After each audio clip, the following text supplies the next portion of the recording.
The Rack Shop is proud to present this 5th generation Toyota 4Runner with the factory raised side rails installed. We've just installed the Rhino-Rack Pioneer Platform SX base rack system. It's using the Pioneer Platform 60 by 49 inches and the SX 100 leg set. So this is actually one of the last ones that we had in stock. Since installing this, Rhino-Rack has released a brand new platform and brand new legs. But this video will still give you a good idea of how the rack system will look. It'll be almost identical except with updated parts.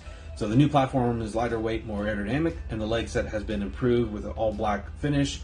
So just it's gonna be a really good, sharp system. Can't wait to get that on the 4Runner.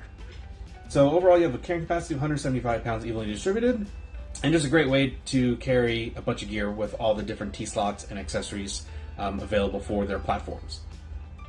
So anyways, this has been a quick walk around for this vehicle. For more details, pictures, or to purchase this complete system with a couple clicks, visit the link in the description below.